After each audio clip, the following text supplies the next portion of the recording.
30 Minutos de Vasco, o podcast do Globo 100% dedicado ao torcedor cruzmaltino. Olá, este é o 30 Minutos de Vasco número 5, o podcast do Jornal Globo dedicado 100% ao torcedor cruzmaltino. Toda semana no site do Jornal Globo e no seu tocador favorito, temos podcasts diferentes para os 4 grandes do Rio. Mas aqui você escuta meia hora só do Gigante da Colina. Eu sou Renan Damasceno e hoje vamos continuar a debater o Vasco extracampo aqui no programa. Na semana passada tivemos aqui 2 convidados para falar sobre a modernização de São Januário. Vocês conseguem encontrar esse podcast aí no seu tocador. E hoje vamos falar sobre as eleições do Vasco, que já tem data marcada, será em 7 de novembro, quando será escolhido o novo presidente do clube, cargo hoje ocupado por Alexandre Campelo. E quem está sempre comigo aqui, vocês já estão acostumados com esse entrosamento aqui, tal qual Benítez e Germancano, é Bruno Marinho, setorista do Vasco dos jornais O Globo e Extra. Tudo bem, Marinho? Tudo bem, Renan. Saudações a todos que nos ouvem. Vamos conversar nesse episódio do podcast 30 Minutos de Vasco sobre a política, como você bem destacou, sempre muito turbulenta em São Januário, e mais precisamente sobre as disputas políticas que o clube vive atualmente. A gente tem algumas questões no centro desses debates. Uma delas, a aprovação na eleição direta para presidente dentro da reforma do estatuto, como defendem algumas correntes do clube, ou votada separadamente, como aconteceu no último dia 30, em uma Assembleia Geral Extraordinária que está atualmente sob júdice, né? A decisão ainda não foi ratificada pela Justiça. Outra questão que se debate hoje em São Januário é a própria maneira como a AGE foi convocada por Fábio Mussa, presidente da Assembleia Geral, e isso pode até acarretar em alguma punição ao dirigente por conta da condução dessa AGE. Para completar, o Vasco vive atualmente o trabalho da Junta Deliberativa para definir a lista de sócios votantes para a eleição que acontecerá na primeira quinzena de novembro, em que os sócios vão escolher o próximo Conselho Deliberativo e a próxima diretoria administrativa. Para conversar sobre isso, a gente convidou 2 pessoas muito atuantes dentro da política do Vasco, que participaram dos debates a respeito da reforma estatutária, a reforma da eleição direta para presidente e que também estão acompanhando muito de perto a questão envolvendo Fábio Mussa, presidente da Assembleia Geral. Primeiro eu vou apresentar o Renato Brito, sócio do Vasco desde 2009 e que é conselheiro eleito por 2 mandatos, em 2014 e 2017. Como vai, Renato? Tudo bem? Fala, Bruno. Bom dia. Bom dia também ao Renan, bom dia ao Sérgio, meu companheiro de conselho do Vasco. Saudações vascaínas a todos, um prazer sempre falar de Vasco, um prazer sempre falar para a torcida vascaína, para os sócios vascaínos, né? A gente sabe, em que pese, como você disse, a política do Vasco ser, para muitos, uma política conturbada e às vezes um pouco maçante ali, a gente toda hora voltar a esse tipo de assunto. Óbvio que é muito melhor a gente discutir aqui se o Ribamar errou ou não no contra o Santos, se Miranda fez uma má partida, como é que foi a estreia do nosso querido Catatal, que aliás para mim foi muito boa, diga-se de passagem, mas é importante também que o sócio se engaje e se acostume com essa discussão política, porque já diria Ferran Soriano, né, a bola não entra por acaso. Então no Vasco, na minha opinião, o resultado esportivo está umbilicalmente ligado às questões políticas e administrativas do clube. Então, sempre um prazer e eu agradeço o convite. Legal, bacana. Obrigado, Renato. E o nosso outro convidado, Sérgio Frias, sócio do Vasco desde 1992, conselheiro em 2000, 2003, 2006, no mandato que foi estendido até 2008, 2014 e 2017. Ele é atualmente benemérito do Vasco, desde 2017 ele é benemérito do Vasco, e foi vice-presidente do Conselho Deliberativo entre 2014 e 2018. Como vai, Sérgio? Tudo bem? Tudo bem. Saldo aqui você, Bruno, Renan e o Renato Brito, meu companheiro de Conselho Deliberativo, e também a todos os ouvintes desse podcast do Jornal Globo, esperando que esse debate possa elucidar mais para o torcedor do Vasco a situação política e institucional do clube e a importância que tem das resoluções para o futuro do próprio clube e do próprio realinhamento do Vasco para o crescimento futuro institucional. Bacana, legal. Sérgio, eu vou começar com você a primeira pergunta. Eu acho que a antiguidade é posto, então eu gostaria de te perguntar o seguinte... Mais do que justo. Mais do que justo, pois é. Eu gostaria de saber isso, depois o Renatinho eu quero que faça uma ponderação a respeito disso também. É uma pergunta quase filosófica, gente. Por que a política do Vasco ela é tão beligerante e muitas vezes parece ser tão mais beligerante do que de outros grandes clubes do Brasil? Bom, isso vem da origem no Vasco. O Vasco teve uma briga inicial lá atrás entre portugueses e brasileiros. Houve discussões inúmeras se portugueses deveriam ser o presidente do Vasco, se brasileiros, migrantes brasileiros poderiam ser presidentes do Vasco. É uma disputa que vem lá desde os anos 10, anos 20. Posteriormente, uma discussão, remo, futebol, e as coisas foram crescendo ao longo do tempo, normalmente com duas grandes correntes, uma corrente mais tradicional, uma corrente um pouco menos tradicional, mas dentro de preceitos estatutários, preceitos históricos do Vasco. E, em determinado momento, houve no Vasco uma mudança de raciocínio em relação a isso. O Vasco começou a decair dos anos 60 até os anos 70, de uma forma muito clara, e isso trouxe muitas novas correntes, muitas ideias, muitas formas de solução, e com exceção do período em que o Eurico Miranda e o Antônio Soares Calçada estiveram juntos, uma junção de duas correntes fortes no Vasco, fora esse período, houve sempre uma grande beligerância, porque são muitas ideias, muitas formas de pensar diferentes, e as pessoas, ao invés de tentar agrupar as ideias boas e convergir, normalmente elas preferem trazê-las, ficar com elas de forma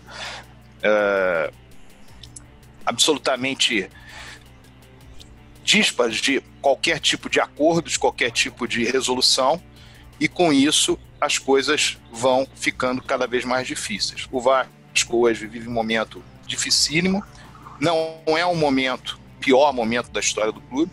Quem conhece o clube institucionalmente sabe disso, não é o pior momento, sob o aspecto esportivo, sob o aspecto institucional. Agora, ele é um momento muito delicado sob o aspecto político, porque para você resolver um problema de 25 anos que o Vasco teve entre 1960 e 1985, quando ele não conseguia se estruturar, você teve que obter uma união das principais correntes do Vasco. Se essa união não vier a ocorrer num breve futuro, quem perde com isso é o Vasco. Entendi, perfeito. E Renato, o que você pode me falar a respeito disso? Você que é mais novo na política do Vasco, tenta alcançar aí um protagonismo, você e seu grupo. Como é que você explica essa quantidade de ações judiciais, essa briga sempre constante a cada 3 anos nas eleições do Vasco?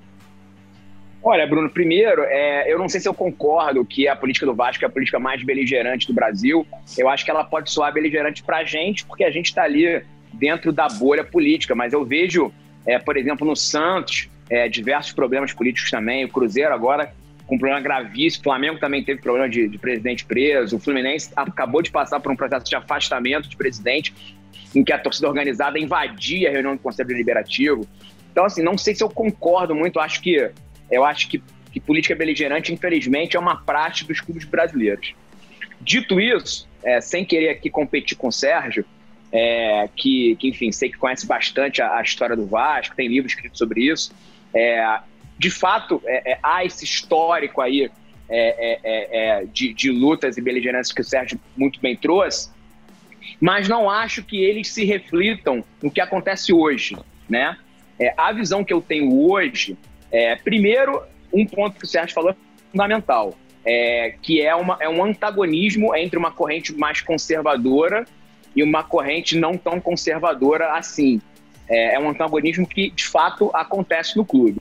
Mas esse antagonismo também já aconteceu no passado, e, curiosamente, algumas pessoas que, à época, lutavam contra esse conservadorismo, depois viraram o próprio exemplo do tal conservadorismo.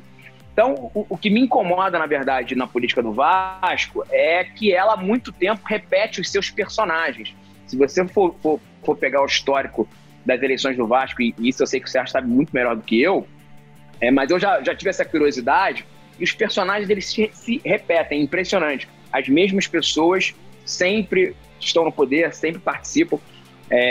Então, isso talvez gere uma dificuldade de se aceitar o novo, entendeu? Então, eventualmente, há esse embate do pessoal mais jovem tentando se inserir e uma certa resistência do pessoal que já está lá, vamos chamar assim. Além disso, eu acho que esse é um problema também gravíssimo, que talvez seja o principal problema dessa tal beligerância, porque assim, a discordância de ideias ela é normal, né? Eu tenho uma visão de Vasco que todo mundo sabe que é diferente da do Sérgio, e não necessariamente a minha certa e a do Sérgio errada, né? Elas só são diferentes, né? E esse antagonismo, ele, na minha opinião, ele é até saudável e democrático, que fique claro, desde que haja espaço para todo mundo. Mas talvez o problema principal, ao menos dessas últimas épocas, são as questões ligadas à transparência e lisura do processo eleitoral, né? Isso tem que ser resolvido em algum momento do Vasco, porque ao menos as brigas judiciais que eu participei e que de fato geram os ânimos um pouco, uma exaltação maior dos ânimos, elas estão sempre ligadas a questões de transparência de lista, transparência de sócios que deveriam ou não estar como eleitores, como elegíveis. Então, na verdade, eu acho que o que falta hoje é que todas as correntes, talvez, de fato, e não só no discurso, caminhassem para que isso fosse resolvido. São poucos os momentos de paz política na história do clube. Isso é uma coisa a ser levada em consideração. Se nós pegarmos ali o período, talvez, do Ciro Aranha, quando ele conseguiu, na época do Expresso da Vitória, mínima paz, embora houvesse, inclusive, destituição de presidente naquela época, e depois esse período em que o Eurico teve com Calçada e as coisas andaram no Vasco. Agora, sobre a questão levantada da suposta briga dos mais antigos com os mais novos, o que eu vejo é o seguinte: o grande problema é que se parte para o embate, porque não deveria haver o embate, deveria haver o quê? Vamos dizer, uma serena ligação dos mais jovens com os mais experientes e a possibilidade dos mais jovens chegarem à gestão de maneira a entenderem como funciona o Vasco e dali poderem buscar alçar novos voos. Então, o que eu percebo é que há um caminho muito mais fácil para os mais novos, e eu, por exemplo, poderia ter seguido esse caminho, não segui. Poderia ter feito isso lá atrás, antes de eu tornar conselheiro, quando eu me tornei conselheiro pela primeira vez, de não ter um conhecimento do Vasco em termos de gestão e entender que chega no Vasco, as pessoas vão chegar no Vasco e vão saber como gerir. E os exemplos nossos, os exemplos históricos do Vasco não deram certo. Eu acabei de falar do Reinaldo Reis, que era um brilhante advogado, mas não tinha nenhum conhecimento interno do Vasco, sofreu impeachment. Houve o período do Roberto Dinamite, ele também não tinha nenhuma experiência e acabou fazendo uma gestão que, no final das contas, foi qualificada pela maioria esmagadora dos torcedores do Vasco como muito ruim.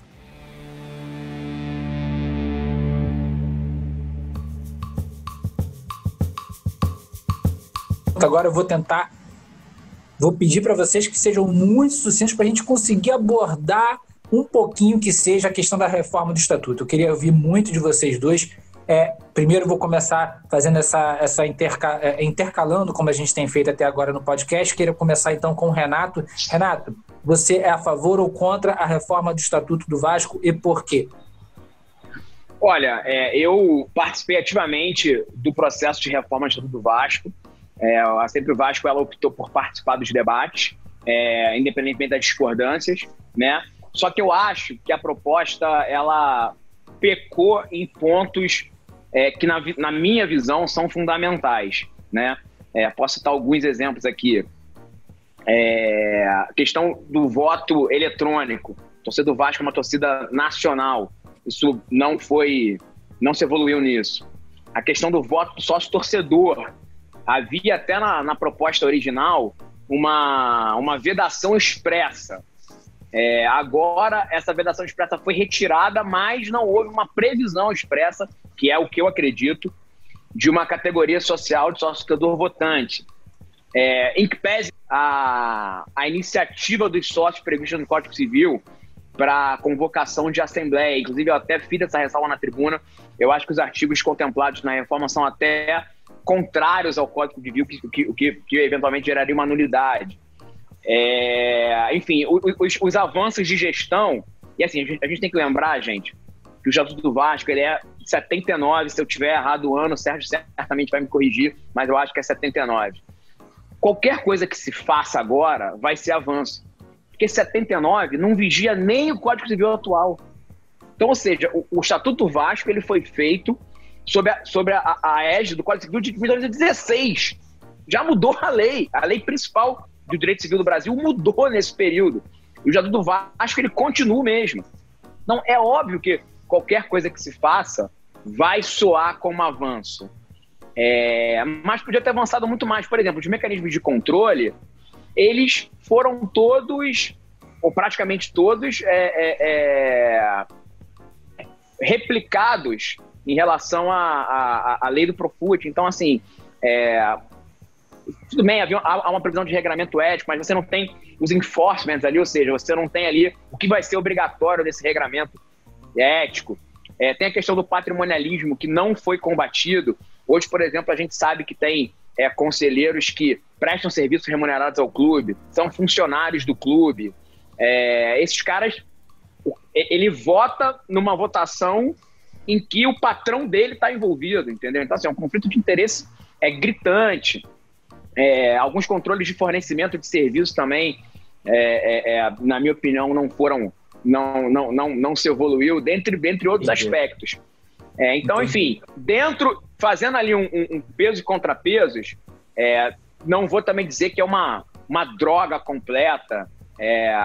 Enfim, acho que há avanços, mas, na minha opinião, se você fizer ali uma análise dos avanços e dos não avanços, ainda mais num fim de mandato, eu acho que se fosse no início, talvez essa discussão fosse de forma melhor, mas a reforma ficou parada há 2 anos e decidiu se retomar agora.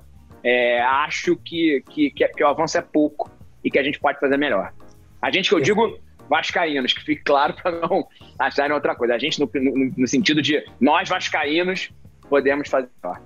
E Sérgio, o que você acha? O que você achou do texto da reforma estatutária do Vasco? A favor, contra e por quê? Primeiro, um ponto muito importante, que é de extrema sabedoria, digamos, do momento. Porque você normalmente vai para uma reforma estatutária, uma discussão de reforma estatutária, com um grupo vencedor numa eleição, um grupo derrotado, que tem as 30 cadeiras de oposição, e o Conselho de Beneméritos. E, normalmente, você tem quase que uma letra do estatuto focada naquilo que pensa quem está no poder. É absolutamente natural. Não é que não vá ter debate. Claro que vai ter debate. Claro que você coloca na comissão pessoas que tenham a forma de pensar diferente. Isso faz parte.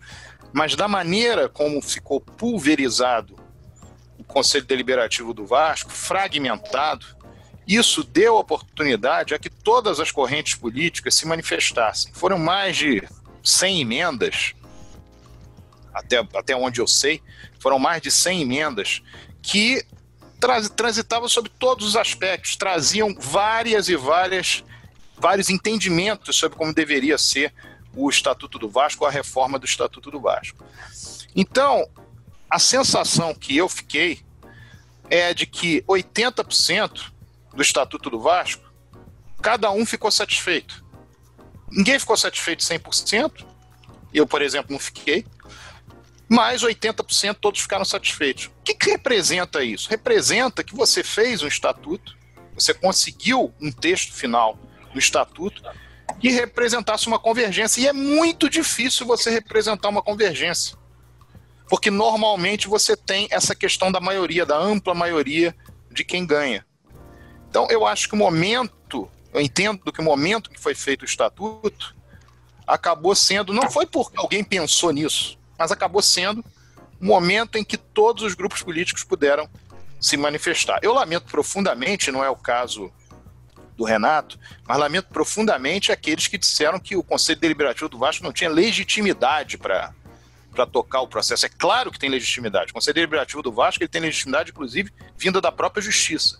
Que ele, Conselho Deliberativo do Vasco, era aquele que deveria expressar a vontade do associado do Vasco. Então, legitimidade ele tinha. No que diz respeito especificamente ao texto, eu vi avanços no que diz respeito à compliance, à gestão temerária, a questão uma coisa que eu briguei muito tempo, e até o grupo do Renato brigou também, que é a questão de você manter o quadro social do Vasco oxigenado, ou seja, você manter o período de carência para voto diminuto, exatamente dentro como é o Estatuto do Vasco hoje, a questão da diminuição de uma joia para sócio proprietário, porque a joia hoje para sócio proprietário é R$ 2.500 e haverá uma diminuição em passando o estatuto para um salário mínimo. Isso também foi bom, porque mantém o Vasco com o menor preço para você entrar de sócio, uma vez que terminou o sócio geral, mas termina o sócio geral dando oportunidade a que todos os sócios gerais imediatamente passem a propriedade desde que tenham 18 meses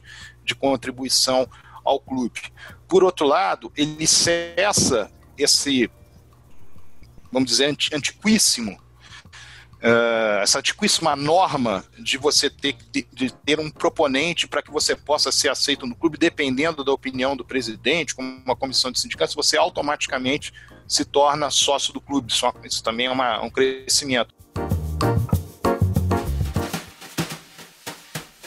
Marinho, Sérgio e Renato, todo esse processo eleitoral, toda essa discussão extracampo, devido ao calendário desse ano do futebol brasileiro, vai acontecer no momento que o time dentro de campo vai precisar estar respondendo, vai disputando, enfim, brasileiro, Copa do Brasil.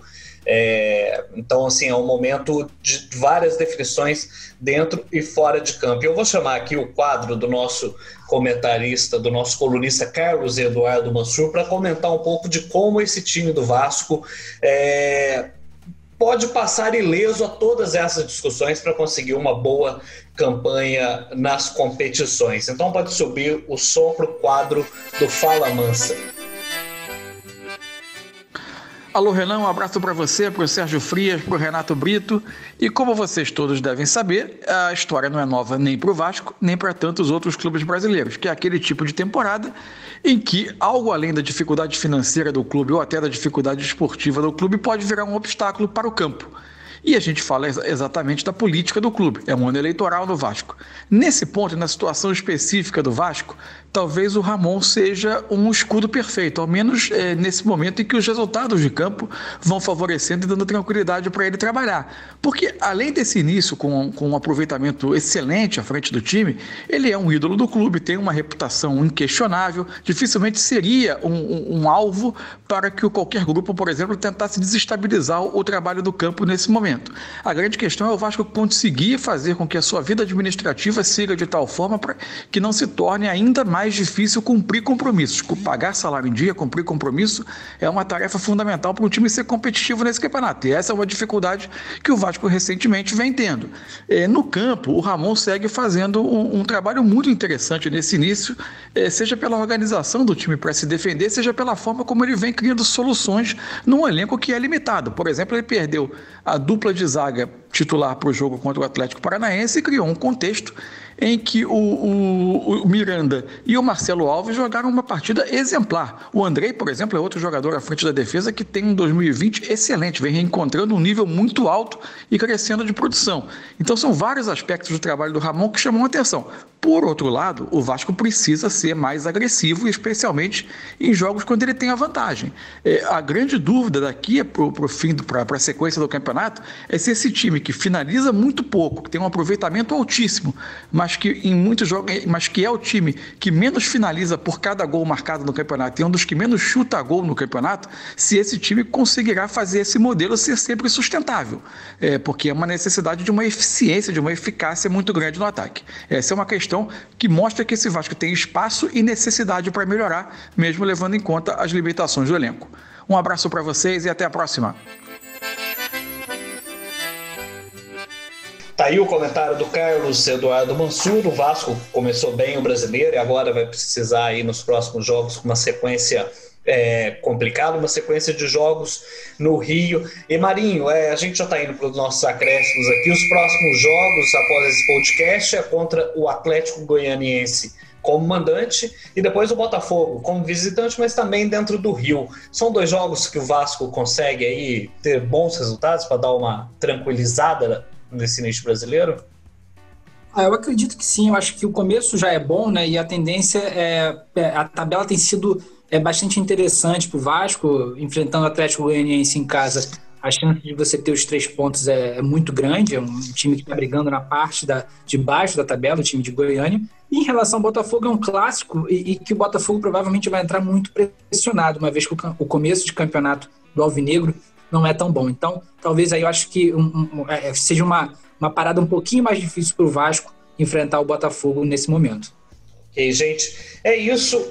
A discussão hoje foi muito boa. Eu acho que daria para a gente fazer aí pelo menos 3 podcasts com o Renato e com o Sérgio para a gente debater parte a parte do Vasco. Enfim, eu acho que foi acima de tudo, um debate muito respeitoso e mostrando posições diferentes do clube, e todos os clubes do futebol brasileiro, para avançar, precisa ter discussões saudáveis. Nenhuma posição unilateral deve prevalecer, tanto no campo esportivo como no campo político, na sociedade e tudo mais. É isso, tempo esgotado, nosso 5º 30 Minutos de Vasco, o podcast do Jornal Globo dedicado exclusivamente à torcida vascaína. Nessa conversa a gente conta com convidados e com a equipe de esportes do Jornal Globo, que são as mesmas pessoas que levam a vocês informações e análise de qualidade todos os dias. Lembrando, nos envie sugestões, perguntas, críticas pela hashtag 30 Minutos Vasco, a hashtag 30 numeral Minutos Vasco, e vocês também podem nos acompanhar pelas redes sociais. Vou agradecer aqui por ordem de idade, já que foi como o Marinho apresentou esse podcast. Sérgio, muito obrigado pela sua presença, viu? Muito obrigado, foi um prazer participar. Um abraço a todos aí, ao público que está ouvindo esse podcast, e também dizer que o Renato Brito tem o meu respeito e fez um debate de alto nível, como eu esperava. Exato. Renato, muito obrigado a você. Obrigado, Renan. Obrigado, Bruno. Obrigado, Sérgio. O respeito é 100% recíproco. Acho que foi um debate bem bacana. A gente sabe que a gente diverge, mas o importante é que a gente se respeite, como tem sido a prática. E, enfim, mandar um grande abraço aí para a torcida vascaína. Uma boa sorte aos jogadores, ao nosso técnico Ramon. Eu já sou completamente convertido ao ramonismo e espero que essa religião aí continue nos abençoando pelas próximas partidas. Tá certo. Bruno Marinho, você vai ter uns dias de férias aí pela frente, não terei sua companhia aí pelos próximos podcasts, é isso? Verdade, Renan. Prometo que serei rápido para você não sentir saudades do amigo. Não, exatamente. Final de setembro já estou de volta. Fará falta, com certeza, para mim e para a torcida do Vasco. Gente, muito obrigado. A edição deste podcast é de Matheus Corrêa, coordenação de Roberto Maltic e Thales Machado. Até semana que vem, tchau. 30 Minutos de Vasco, o podcast do Globo 100% dedicado ao torcedor cruzmaltino.